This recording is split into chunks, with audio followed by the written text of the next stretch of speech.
we found that that what we really need to do now is just give dads the hands-on tools that they need day in and day out to move the ball down the field one day at a time, 1 yard at a time towards that goal of becoming what we call an all-pro dad.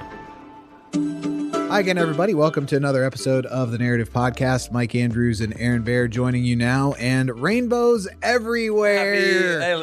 We have made it to June. Well, I thought I was just down at Answers in Genesis, so I thought you were talking about. Well, they are taking the back the encounter. rainbow. They're taking it back, Ham. Go get it, buddy. You know, I saw an interesting social media post from a pastor who did this examination of the actual rainbow, which has 7 colors because indigo's in there too, and the pride flag, which has only 6. And you're saying, 7 is the biblical number of completion and God's number, and 6 in the Bible is man's number. Like, it was You're actually talking about biblical numbers. Ruth Edmonds is about to come crashing through here with all of her numbers for us too on prophecy. So, I'm just glad that I didn't do the whole 6-7 thing. That's good. That's even more impressive. Yeah, you know, because talk about total brain rot, but. Interesting study that the Associated Press reported on just today, actually, on a Gallup poll showing that there's been some regression in the acceptance of same-sex marriage and transgenderism throughout the country, largely due to Republicans, I would say, coming back towards sanity on these issues. Yeah. Well, and I think, I don't know about you, Mike, and I'm sure for parents like us who have younger kids, I think we might be much more sensitive to this stuff than most. I'll even say I've seen less general Pride Month stuff around, right? I mean, even at our local library in Columbus, in the city of Columbus, right? I have recent memories of, the children's section just being decked out in huge displays on Pride and all this kind of stuff. And some of it's still there. Right, but not nearly what it was. Even you walk into Target, right, and you don't get affronted with this stuff like we did not too many years ago. So from that front, that's all encouraging to me. I can't imagine there was much of that in Knox County, though, right? There's a little bit, surprisingly, especially public library and stuff like that. Some of that, but even on social media, it was almost guaranteed that June 1st meant every corporation, professional sports team is putting up their rainbow. One professional sports team did put a rainbow up, but another one didn't. I'm trying to put my finger. Yeah, I get it. You're going to go Cubs versus Guardians here. I feel like the Guardians. It's not the full blown profile picture and all that stuff. Trying to defend it. We should. Everybody, we need to be Texas Rangers fans for the month. Exactly, for that. Because they're the only organization that didn't do anything. Or you could be a Cubs fan. We came back because I know the Cubs have done some things in the past, but again, that's one of those very real things. And you look at the Cubs, who are and I think it's a really good example. Here's the Cubs owned by the Ricketts, and I'll be sure. I should say I'm sure they're probably doing a Pride game or something like that. But nothing on their X account, nothing on their social medias about it so far, where I think it was probably about half the teams did do something. But, here's the Cubs owned by a Republican family in the Ricketts, who didn't succumb to the pressure this time, right? Which is good. And this, for me, Mike, this is the thing that is important when looking at what's happening with this polling. And it's one of these things that we want to. I think it's worth celebrating. It's certainly worth acknowledging and calling out, especially to the fatalists out there who sometimes look at these cultural issues and say, "Oh, all hope is lost. We should stop fighting over these things. There's nothing we can do." No, I mean you are seeing some much more positive signs happening there, but we have to be honest with ourselves too. Though, is this great awakening or is this vibe shift? Mm-hmm. Right? And I think very clearly this is vibe shift, which is good, but that's not sticky. It's just going to ride the waves of the culture. That's exactly right. It's going to you're going to have the ups and downs. I was even looking at the Gallup poll, and you can see how what I mean by is this just vibe shifts or cultural wave or whatever. This is just in the last 6 years of their polls. In 2020, it was 44% of Republicans that supported gay marriage. In 2022, it was 55% of Republicans who supported gay marriage. Now it's 37%. So quite literally a wave in every sense. And does that mean that there was a large swath? I mean, this is, probably a tenth or more of Republican voters that 6 years ago were all against gay marriage, and then 4 years ago were all for gay marriage, and then now they're all against. That makes absolutely not. That's not what happened. It's not like they were biblical and then went abiblical and then re-biblical again, or what, however you want to go about looking at that. It's more about what cultural pressure were they feeling? Were they feeling up for standing up against it? Maybe what cultural pressure are they feeling now? Which again, that could be a good thing, that if it's encouraging them to oppose bad things. But this is where I think sometimes we'll take victory laps on things like this, and we have to recognize, I'd feel a lot better about this if it was like, no, these guys are following Jesus. There's a big wave of folks following Jesus, and that's why they're actually opposing this. Yeah, and it's still everywhere in culture, even if it's hiding in the shadows a little bit. Going back to the sports world, there was a story a couple of weeks ago about the Washington Nationals had their senior director of communications, I think. Yeah, it was this last week, yeah. Had some very unflattering things to say about Christian fans and Republicans and how they specifically targeted one of their Christian players. Trevor Williams, when he had stood up against the Drag Nuns, when he was in Dodgers, the Dodgers organization. And to think that he thought that it was okay, even on a hidden camera, to say those things shows that feels like it's still culturally acceptable. It's only when it leaked that there was a backlash that ultimately led to him losing his job and the team apologizing. Well, and I think that's a really good example, Mike, of something we've been talking about, especially like on the pediatric gender clinic side. For all of the vibe shift we have right now, and a lot of this is very much due to President Trump and the pressure that the Department of Justice and the federal government generally is bringing to bear on corporate America and on the hospitals and things like that. For as great as all that is, you've not seen many people lose their jobs in these big gender clinics or big corporations, the people that were behind the push in the first place. Most of those folks are still there, right? So that video from, what was that? James O'Keefe. James O'Keefe, yeah. That video from him, I think the most powerful part of that is showing, hey, all of these folks that talk that way, that we're not hearing a lot of corporations talk that way right now, they're all still in there, right? They're literally just kind of lying in wait until it's okay. And this guy was, in the truest sense, this is what communists have been doing for 100 years in America, is just kind of biding their time, right? Like, we're going to ride this out, and then at some point when the vibe changes, or when the opportunity is right, then we're really going to come out with our views. I mean, this guy talked about how he had communist posters in his house. And so, again, I don't mean to raid on our non-pride parade here. Come on, that's good. That was good for you. You'd like it. Okay, I'll give you. You give it. But it's one of these things, and I do think there's one more important part of this, though, Mike, that I do want to call out, which is, this is the difference of, are we leading a political movement, or are we leading a religious revival, a Christian revival? And this is my concern with political movements, is they crash back and forth. And sometimes, political movements are good things because you can get things done. But I think for CCV, big picture, if you don't believe that God made us in his image, he made our bodies with a purpose, he made sex with a purpose, that children are a blessing, that homosexuality is a sin, then your ability to stand firm on an issue like this isn't going to last long. I don't know really anybody, and I'm sure there's not many people who are willing to say same-sex marriage is wrong that's not a Christian, or maybe a faithful Muslim or anything like that.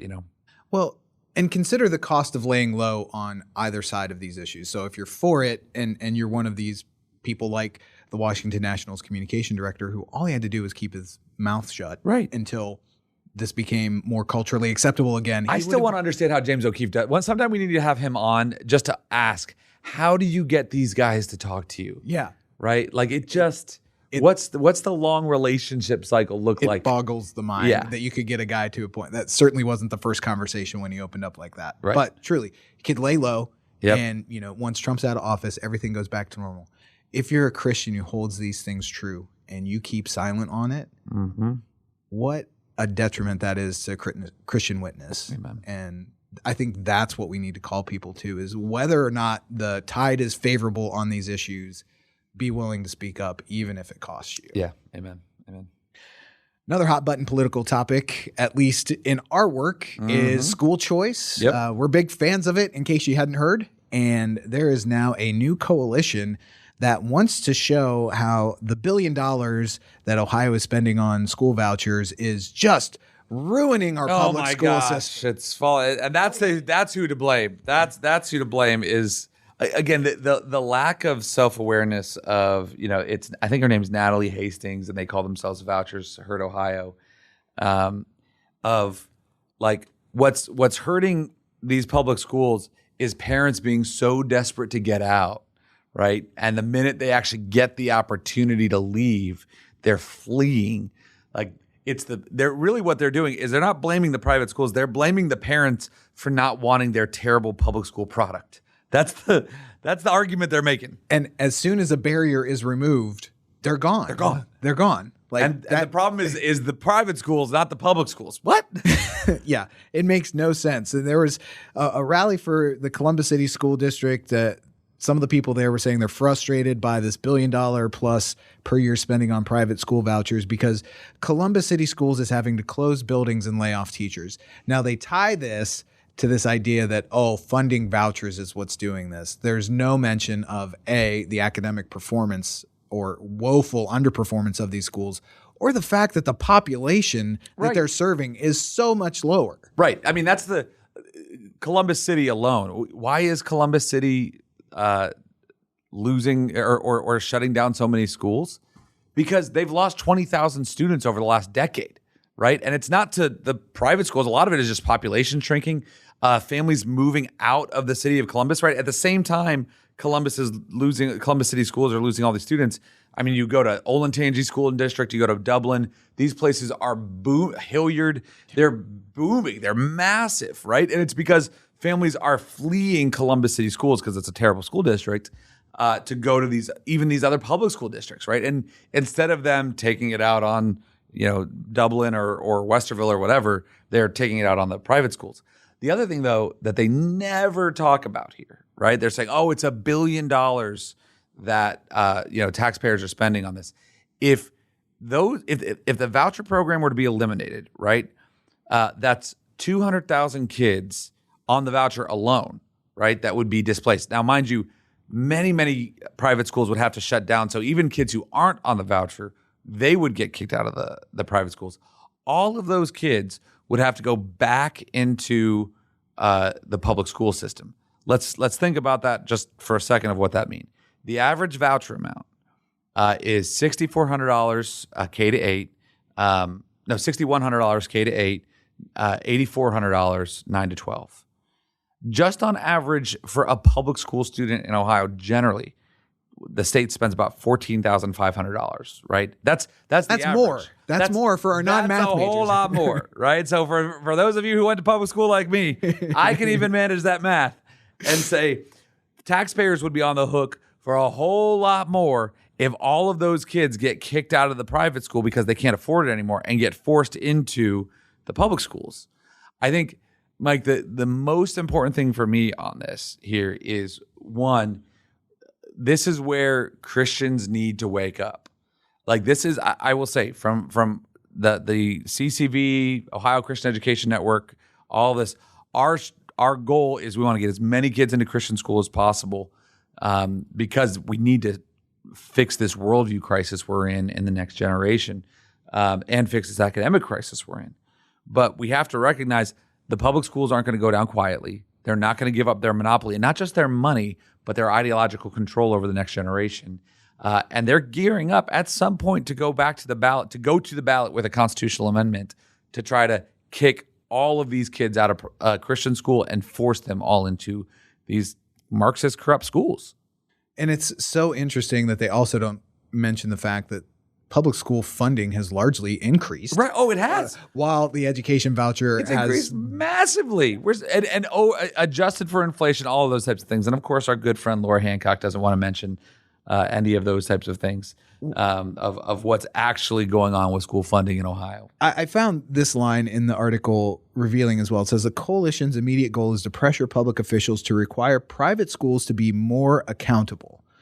What accountability are they looking for? Because if we're saying it's ridiculous that as a public school you can perform worse and get more money, right? Then what standard do you want a private school to be held to that you're not being held to? Exactly. I mean, that Mike, that's such a good point, because it is all the public schools in the world have all the quote unquote accountability that they demand from the state house, and they're doing terribly. They're doing awfully. Right. And as opposed to the reality is the private schools have the ultimate accountability. And this is what Matt Huffman, our Speaker of the House, says so well in here, is that if the product isn't going well, if the school's not performing well up to parents' expectations, there's the ultimate accountability, which is that parent's leaving and the money's following them. There's no more accountability than that. Whereas you look at some of these failing public schools like Cleveland Heights, they get $40,000 a kid, right? And they have under 20% literacy rates there. I mean, they're getting flush with cash here. And yet some of these districts like Columbus City, which gets over $25,000 per kid, they have massive amounts of debt because of their administrative overhead and the amount of buildings they have that aren't filled with kids anymore because families are fleeing. Yeah. And they don't like when we point out our success story. They say, oh, they're cherry picking. They keep going back to this one example, this one school called Westside Christian. Yeah. We actually got a cool update this week as far as their third grade proficiency rates go. So the first year they had a third grade class, they blew all of their neighborhood elementaries out of the water. It was like 75% or something like that. They increased last year, and we heard this week that they're likely to have 100% proficiency in reading after year 3 of taking this test as third graders. That is amazing progress. What more accountability could you want? And it's all the same kids from Columbus City. These are low-income kids, single-parent households, all that kind of stuff. It's smaller classrooms. Like they'll point out all of these advantages that Westside has that Columbus City doesn't have, and it's like, okay, so then let's replicate instead of trying to shut down Westside and push everybody into the terrible school. Let's replicate what's working. Again, this is just the logic of the teachers unions, because it's not. Again, you look at this whole complaint here about the Ed Choice program in Ohio, and it's nothing in here about the kids. Everything about the monopoly. Yeah. We've got our interview for today coming up next. We had the opportunity to talk with Mark Merrill from All Pro Dad this week. Great conversation. What a great organization. And it's so good to see them increasing their footprint and influence here in Ohio. They've got an exciting event coming up at Ohio Stadium in a couple of weeks. We'll cover that with him. But just their work with fathers in general is so inspiring. It's a great conversation. You're really going to enjoy it. And it is coming up next on The Narrative. My name is Lauren Metters, and I'm the Business Development Manager for the Christian Business Partnership. I want to invite you to imagine something with me for just a moment. Imagine if every Christian business owner in Ohio tossed a single rock in the same pond. One person tossing one rock makes a ripple in the pond, but thousands hitting the water at the same moment can make a big wave, big enough to change the entire structure of that pond. This is what happens when we join forces. Suddenly, we aren't just protecting Christian values in the marketplace. We're shaping the future of our communities, our economy, and the next generation. When Christian business owners stand together, we create real impact. That is why the Christian Business Partnership exists. Our members gain access to affordable group rate health insurance, discounted workers' comp, and other programs that protect your bottom line, all while amplifying your voice at the State House and standing strong for pro-family and pro-business legislation. Join our community where hundreds of Christian employers grow stronger together every year. Visit cbpohio.org today and become part of the movement. If you've got something to say, we want to help you say it. I'm Vince Tornero. Since 2018, Westler Media has helped churches, organizations, and events amplify their message through podcast, video, and social media. We also happen to produce The Narrative too. Let's talk. WesslerMedia.com. WESSLER Media.com. And we are back on The Narrative. Mike Andrews and Aaron Baer, joined now by Mark Merrill, who's the founder and president of Family First, a national nonprofit organization that provides programs and online resources dedicated to helping people love their families well. He's a speaker in front of all sorts of groups across the nation and has given family-focused messages with major companies, NFL teams, organizations, and government bodies. He's been married to his wife for 34 years, and they live in Florida. And we are grateful to have you on the podcast today, Mark. Thanks so much for the time and for being willing to talk with us about specifically one of your organizations, All Pro Dad. Hey, Mike, Aaron, great to hang out with you guys again. Thanks for allowing me to be with you. Well, you've got an exciting event coming up in Columbus here in just a couple of weeks with All Pro Dad. I think before we get to that, though, can you just set the stage a little bit and tell our listeners what All Pro Dad is and the mission of that organization? Sure. All Pro Dad is the fatherhood program of Family First, which is our national nonprofit organization established in 1991. Can you believe it?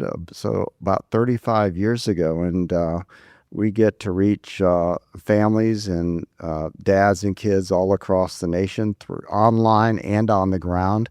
Online through pretty much every channel and platform that you can think of, and then on the ground through a couple of different experiences that we have. One of those you just met. We have NFL and college stadium events across the country called All Pro Dad Experiences. And then we also have our All Pro Dad chapters, and right now we're in over 1,600 public and private schools across the nation, quite a few in Ohio. Well, what are some of the most practical resources that you're offering dads, or ways that you're seeking to come alongside dads and help them lead their families well? Well, online, really practical resources. We have something called the Play of the Day, which is a real quick read. It's 1 minute long, takes to read it, and then people can do a deeper dive by listening to one of our All Pro Dad podcasts with our awesome team here. We also have a lot of videos on YouTube, for example, and a lot of other resources on our social media platforms. And so we always challenge men to spend a minute a day by reading that daily email and then take a deeper dive into one of those other resources, an hour a month attending one of our All Pro Dad chapters in a school, and then 1 day a year attending one of our All Pro Dad experiences at an NFL or college stadium. I know that those smaller groups, the local groups, are really important to what you're doing, but you mentioned your team and some of the resources you have. I think it's worth talking about some of the names that are associated with your group and some of the notables that are talking about fatherhood along with you. Can you list some of, former professional athletes and things like that are part of your work? Yeah, Mike, we found a great way to really reach men, especially, is to find out where they are, where can we meet them. And so many years ago, Coach Dungy and I found that a great place where family and faith intersect is really in football stadiums. And so we use the platform of sports really to reach men and help them to be more engaged in their kids' lives. And so Coach Dungy and I met back in 1997, and there's a story behind that as well. But and he's been very involved as our national spokesman for 28 years now. And then we have a lot of other NFL and college players and coaches that stand with us and speak out for us. Names like Dabo Sweeney at Clemson Tigers. We have Coach Dave Canales at the Carolina Panthers. We have guys like Colt McCoy in Texas. We've had Jason Witten involved in speaking out at our stadium events, which a former Dallas Cowboy.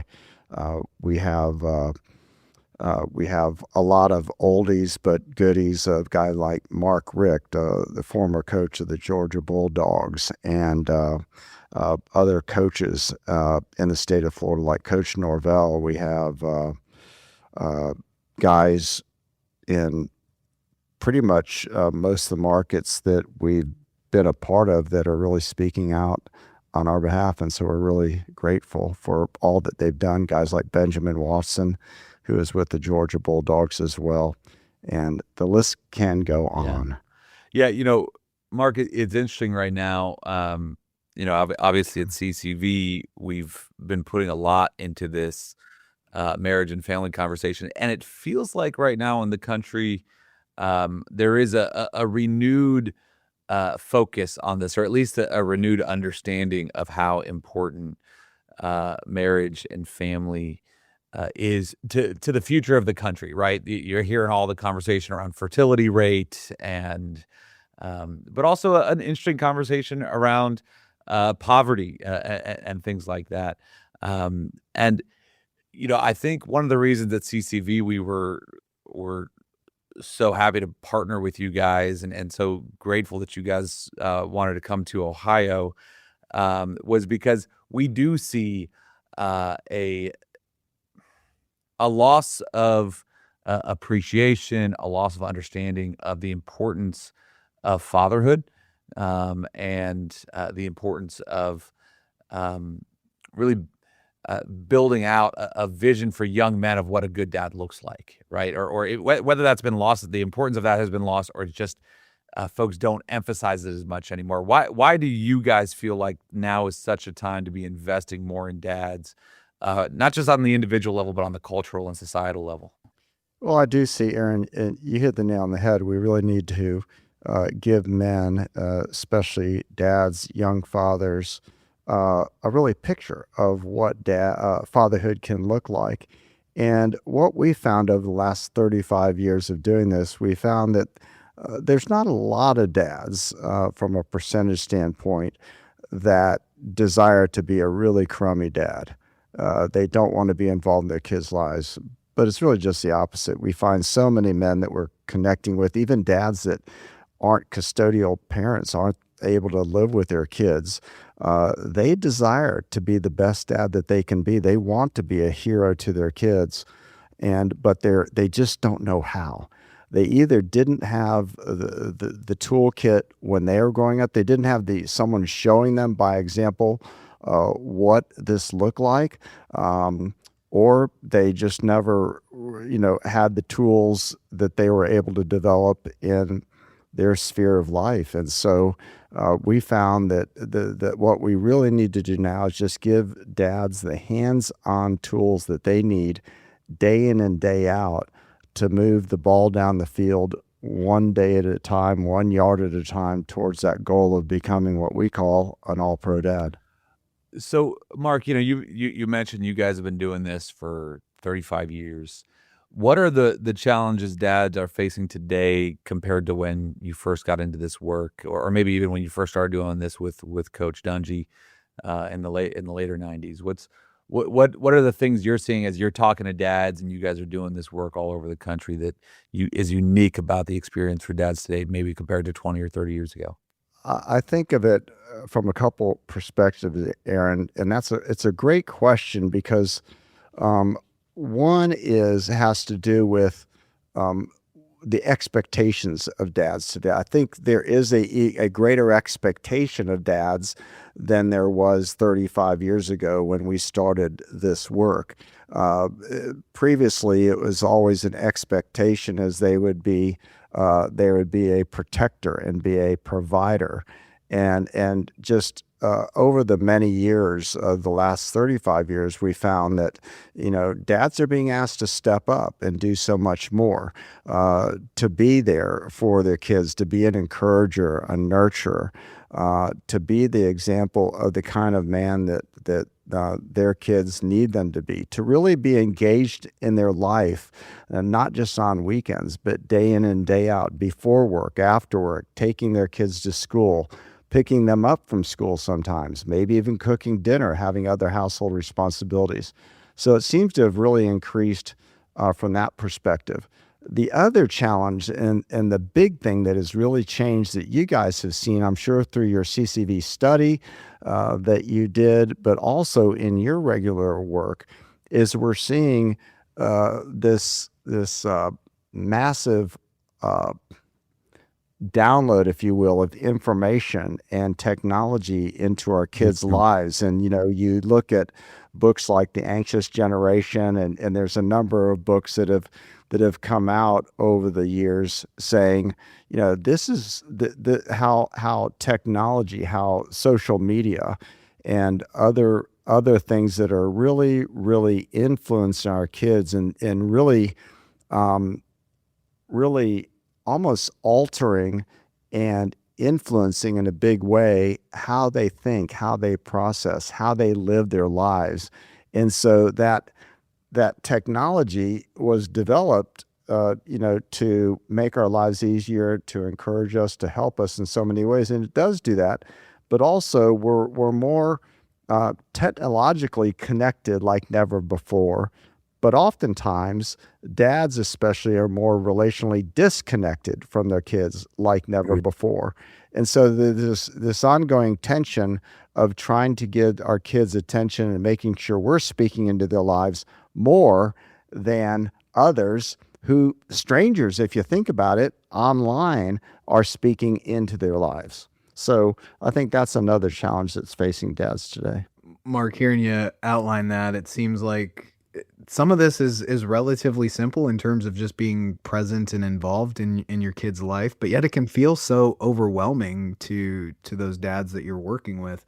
I'm curious, what do you see happen? Like, when does the light bulb go on, or what is it like when the light bulb goes on for these guys that they finally see, hey, I actually can do this? How does it change their sort of overall interactions with the program and with their kids?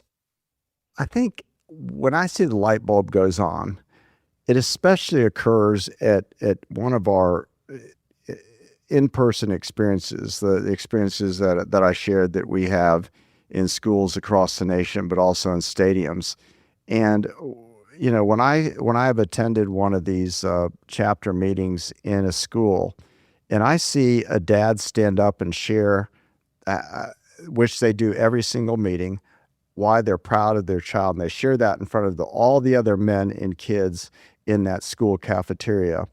And to see him stand up and sometimes with tears in our eyes sharing how proud he is of his child, and then the child's face beaming with a big smile thinking, that's my dad, that's my hero. That's when I see the light bulb starting to go on, when he sees the reward of speaking truth and speaking life into his child. That's when that light bulb often goes on. Mark, what I love about that, and I want to hear more about what you guys are doing in the schools, because I think when we're looking at the things like the Family Structure Index that we released, and I think some of the more concerning numbers to us outside of the fertility rate are the marriage rate, right? So in Ohio alone, it's only 53%, 54% of prime-aged adults are married today, but also how late folks are getting married, right? So there's been a lot written about marriage being delayed more and more. And so part of the reasons we wanted to see you guys come to Ohio, and especially because of your work in public schools, is we need to reinstate marriage as a good thing in life, as a goal of life, especially for young men, right? This is a little bit of actually Brad Wilcox, who first connected us, talks about marriage should be the cornerstone of life, even though now we look at it as the capstone of life. So how do you guys, and what I'll talk about a lot is we need to change that cultural imagination of young men and young women too, but we're talking about young men here, to view marriage as not just like a nice thing for one day in life, but hey, this is something I aspire to. This is something I want in life, and I'm going to order my life around pursuing that good thing of marriage and fatherhood. How do you guys go about doing that in schools today? I'm going to try to see how I can summarize this, because that's a question that we could spend hours and hours, maybe days on. And let me give you the big picture summary, and then I can answer the specific question. I've been really giving this a lot of thought lately and thinking, like, what has happened over our culture during those decades when, like you just said, we're seeing marriage rates plummet and out of wedlock births skyrocket. What's happening there? What's the statement behind that? And as I was pondering it and thinking through it, I think what we're dealing with is we're dealing with a value issue, and not values, a value issue. And Jesus tells us where your treasure is, there your Yeah, what? there your heart There is. your Yeah. heart will be also. And so what he's saying, what we treasure, then our behavior, our heart, our actions will follow. And too much and too many times, too many people are not treasuring God. They're not ultimately valuing Him. And therefore, they're not valuing what He has created. They're not valuing His creation of the family, His creation of the institution of marriage, of parenting. And so, I really think that is so important today, because we can just talk about, well, here's the problem, and young couples aren't getting married because they're having kids out of wedlock, or they're cohabitating, or they're not getting married until later in life. In my mind, I really think, like, if I'm putting myself in the shoes of some of those folks, which I really can't, but if I try to, I think, you know what we really need is we need a better value proposition. We need to say, marriage is so awesome and it can be so joyful and so fulfilling. You don't want to miss Yep. it. Yep. Like, don't go for second best. Don't go for the consolation prize. Go for the win. And we need to show them why that's so important, and then how they can have a great marriage. So that would be my big picture answer to the question. Well, honestly, Mark, what I appreciate about that, man, is all of these things, they all build on each other, right? Like, we don't get to this place where you see, these types of marriage rates, these type of fertility rates overnight. We get to these places with all of these subtle Yeah. messages repeated again and again and again about what does the good life look like, right? I mean, and Mhm. it's easy for us to rag on, like pop music or rap music. Oh, well, it's it's all about sleeping around and money and all. Yeah, obviously that plays a role in it. I think obviously media and all those things play a role in it. But Mark, what are you even seeing? You guys work kind of in both worlds. You work in public schools, but you also see work in the churches right now too, right? You guys interact with a lot of Christians and things like that. What are you thinking that the church is getting wrong in the messages we're sending to young men today, and about marriage and family and fatherhood? Well, I think the church, in many churches, are getting many things right. But I think for all of us as believers, I think one of the important things we do is not to express our opinions, but what would Jesus do, and what did he do, and what does he continue to do? And what we like to think of is, I like to think of ourselves as domestic missionaries. And basically, what does a missionary do? Well, they meet the person or persons where they are. They travel to their country or where they live. Then they engage them with what they need. It might be food, clothing, shelter, medical supplies. And then they do what? Well, once they've engaged them, they've met them, they've engaged them. Now, what do they do next? After they've earned their trust, then they try to move them towards trusting them as a provider of this need, and to trusting God, and they share their faith with them. And I think that more and more we need to speak in people's native language.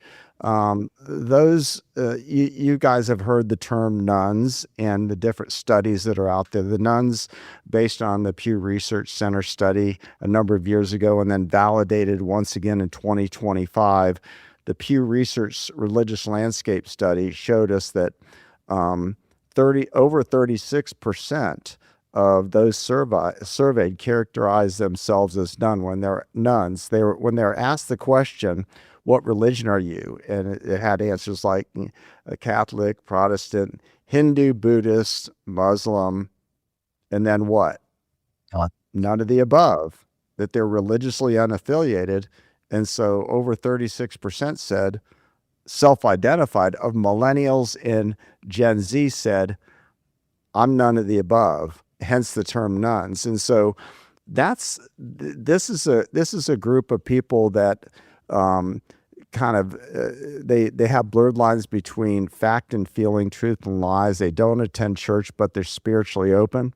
So I think there's a great opportunity, not just with them, but with other people that really are searching, even people within the church walls that are searching for for ultimate truth that we know comes from God and His Word.